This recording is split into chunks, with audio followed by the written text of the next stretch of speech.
The film is set in England during the medieval ages. At the beginning of the film, we are introduced to the king's gorgeous daughter, Lady Marian. She is inside the royal bathroom, singing beautifully. Just then, her maid, Broomhild, approaches her and inquires her to get ready. When Lady Marian gets up from the bathtub, it is disclosed that she is wearing a chastity lock. It turns out that her father, the king, wanted to protect her from evil men, so he safeguarded her assets with the lock. Unfortunately, the key has long been lost, and Marian has been desperately searching for the man who can open her lock. In the following scene, we see a group of men dancing to hip-hop music. One of the dancers sings about how Prince John and his sheriff have taken over England and are imposing heavy and unfair taxes on people. Elsewhere in Callow Prison in Jerusalem, we are introduced to the leading character of the movie, Robin Hood. He has been apprehended for fighting in the Crusades and is being taken to the most notorious cell of the prison. There, one of the guards asks him about who sent him there, but Robin refuses to answer. As a outcome, the guard takes out a tongue loosener and punishes him with it. However, Robin still does not budge. Tired, the guard chains Robin next to a prisoner named Sneeze, mentioning that he will be back for interrogation again. After he is gone, the two prisoners inaugurate themselves and become fast friends. While Robin is imprisoned for something serious, Sneeze is locked up for simply jaywalking. Soon, they come up with a plan to escape and strike the metal bar, which is holding their chains. Luckily, the bar breaks, and they are able to set themselves free. The duo then frees everyone inside the cell, and altogether, all of them escape through the ventilator. In the next scene, Robin and Sneeze are on the beach, where Robin expresses his gratitude towards Sneeze for helping him escape. As a sign of friendship, he promises to help him in any way possible. Hearing this, Sneeze takes out a picture from his pocket, which belongs to his son, Achu. He then hands over the picture of Robin and requests him to look after his son, who is in England. Shocked, Robin asks how Achu ended up in England, to which Sneeze responds that he's an exchange student. Being the man of his word, Robin promises to look after Achu and departs the place. However, rather of traveling on a boat like a normal person would, he swims all the way from Jerusalem to England. After arriving, he gets on a horse and proceeds towards his house. Surprisingly, on the way, he sees some soldiers beating an African boy. Robin quickly deduces that it's Achu, as there are no other Africans in the area. He rushes to save the boy, and with his exemplary fighting skills, defeats all the soldiers single-handedly. After this, the two get on the horse and proceed to Robin's residence, the Locksley Hall. Sadly, when they reach there, they find the house being towed away by a man. Enraged, Robin confronts the man and asks what's going on. The man simply hands him a scroll, and on reading, Robin finds out that Prince John has seized his house for failing to pay taxes on time. Although Robin tries his best to claim that it was impossible for him to pay the taxes, as he was jailed in Jerusalem, the man doesn't listen and takes the house away. As Robin wanders the place dejected, he notices his blind servant, Blinken. The two express their happiness at meeting each other after long, but soon, Robin gets overwhelmed when he finds out that his father has passed away. To make matters worse, Blinken mentions that even his mother, brothers, dog, cat, and goldfish perished while he was away. As the two continue talking, Blinken takes out a pendant and hands it over to Robin, mentioning that it was his father's last gift for him. When Robin asks what's inside it, Blinken replies that it holds the key to the greatest treasure in all the land. After a while, Robin introduces Achu and Blinken to each other. As the trio is chatting, a boy comes running at them from the woods. Being the kind man that he is, Robin asks the boy what's wrong, and the latter replies that he is being chased by the sheriff of Rottingham. In no time, the sheriff arrives with his men and demands the boy back, but Robin refuses to hand him over. As a outcome, the two get into an altercation, which ends with Robin humiliating the sheriff in front of everyone. Before he sends the group away, he vows to take revenge against Prince John. Later, the Sheriff of Rottingham meets Prince John and reveals that Robin is coming after them. Here, we get to know that Prince John is acting as the ruler of the kingdom, as his brother, the king, has gone to fight in the Crusades. Nonetheless, instead of being a just and kind ruler like his brother, he is imposing heavy taxes on people for his own benefit. Expectedly, the news shocks John, and he starts brainstorming ways to tackle the situation. When he finds no solution, he heads to the dungeons to take advice from his witch, Latrine. John briefs everything to his witch and asks her for a way to defeat Robin. Latrine agrees to help, but in return, she asks John to assist her hook up with her crush, the sheriff. Although the prince is sure that the sheriff will never get close to the witch, he still approves. Elsewhere, as Robin and his crew are traveling to the castle, they are stopped on a bridge by a giant named Little John. Robin demands to let them through, but Little John claims that they firstly have to pay the toll tax. When Robin refuses, they get into a stick fight. Despite his small frame, Robin organizes to defeat the giant and pushes him into the nearby river, which barely has any water. Surprisingly, as Little John does not know how to swim, he starts drowning in the puddle. At first, Robin is taken aback, but when Little John continues to struggle, he helps him up. With this, he wins the giant's trust and makes him a part of the team. Before leaving, Little John calls his best friend, Will, who transpires to be a dagger expert. He can slice through anything mid-air with his insane dagger techniques. After the introductions, the group of 5 start their journey to Prince John's castle. Meanwhile, Prince John and the sheriff are having a party inside the castle. Soon, John's niece, Lady Marian, joins the duo and observes the celebrations.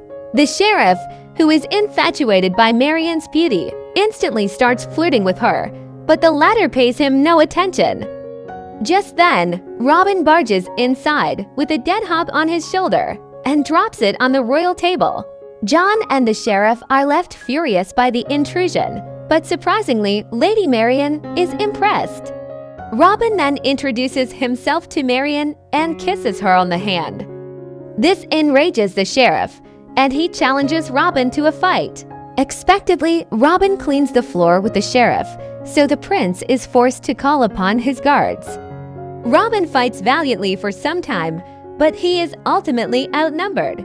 When all hope seems to be lost, Robin's gang barges through the door and starts attacking the guards.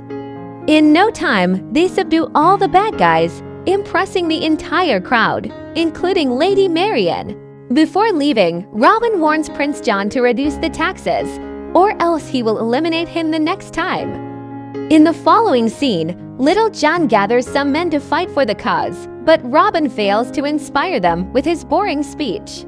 Instead, he makes them fall asleep. Seeing this, Achu steps forward, wears his specs, and delivers an inspiring speech despite it only being 3 sentences. The crowd gets riled up, and they agree to fight with Robin against the tyrannical Prince of England. The following morning, all the men get dressed as Robin Hoods and start training. Robin and Will lead the training, but the men are so bad that they cannot even defeat some dummies. Meanwhile at the castle, the sheriff invites an Italian mafia named Don Giovanni to assassinate Robin. Giovanni has come with his 2 associates, Dirty Ezio, a mute assassin, and Filthy Luca, a multiple-time gold medalist in archery. After a bit of chatting, the 2 come to a conclusion that they will lure Robin by organizing an archery competition in the palace, and Filthy Luca will defeat him in it. When the crowd turns against Robin and calls him a loser, Dirty Ezio will assassinate him intimately. The plan makes everyone excited, and even Dirty Ezio, who cannot speak a word, starts laughing. Surprisingly, Lady Marian is hearing the entire conversation through her balcony. Worried, she immediately wakes up her maid, Broomhild, and briefs her about the situation. The 2 discuss for a while and decide to sneak out of the castle and warn Robin of the impending danger.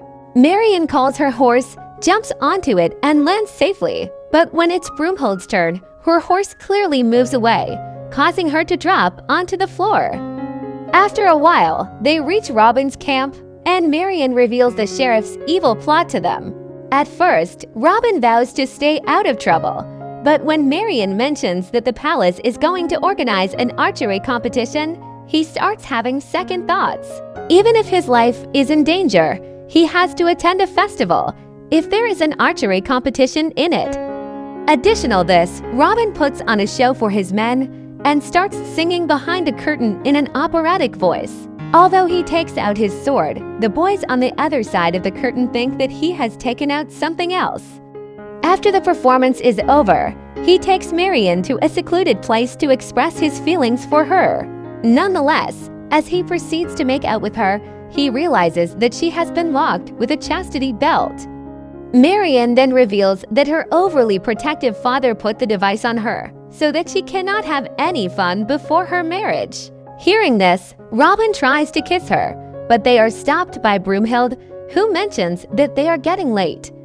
With this, the two depart on their horses, but not before vowing to meet Robin again. In the following scene, we are taken to the palace, where the annual archery competition is about to commence. Several skilled archers have come from all across the land, hoping to win the ultimate prize. As wanted, Robin's men are also there, but they are disguised as women. On the other hand, Robin has worn the attire of an old man. Soon, the competition begins, and only 2 men are able to hit the bull's eye. The 2 men are none other than Filthy Luca and Robin. Seeing him, the sheriff instantly deduces that it is Robin in disguise.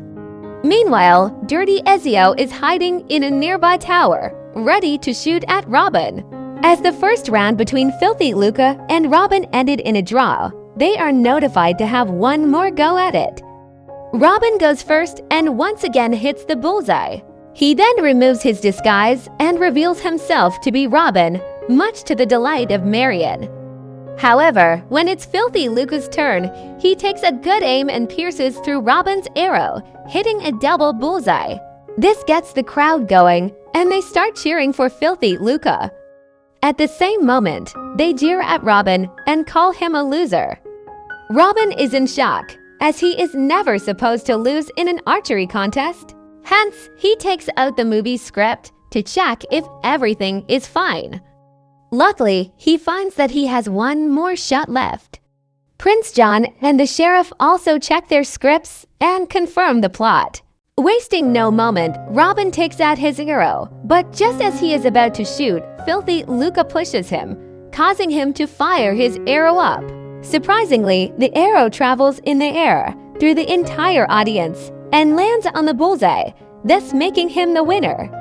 This proves that film writers can do anything to make their heroes victorious.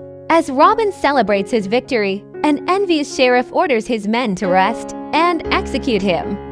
This worries Lady Marian, so she vows to marry the sheriff, but only if he lets Robin go. The sheriff accepts the proposal and leaves the place to prepare for the wedding.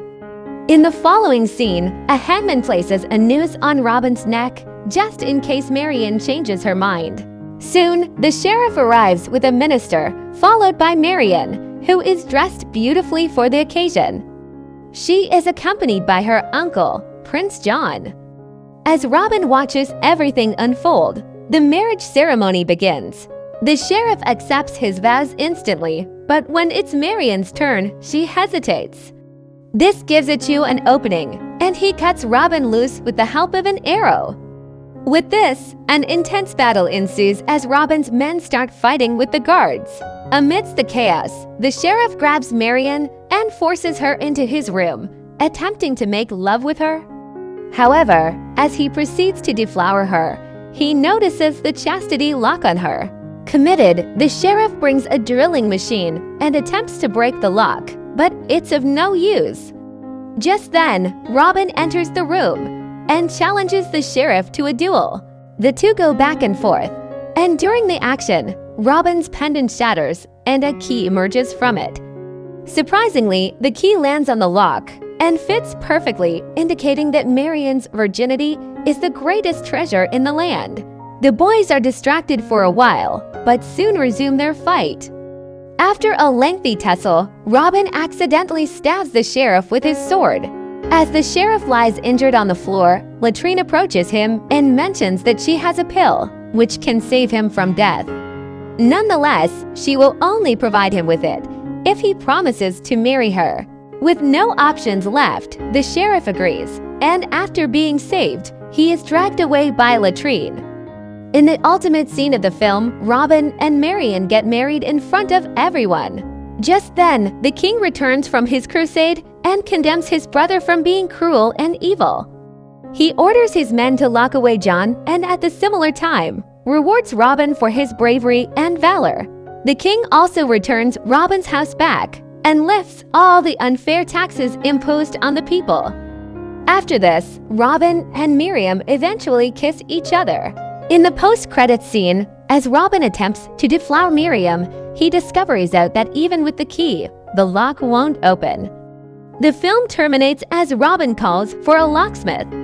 And they end. If you are a lover of similar content like this, take a look at my distinct videos, and if you love it, please break the like button and make sure you subscribe to the channel and hit the notification horn. Catch sight of you in the successive video.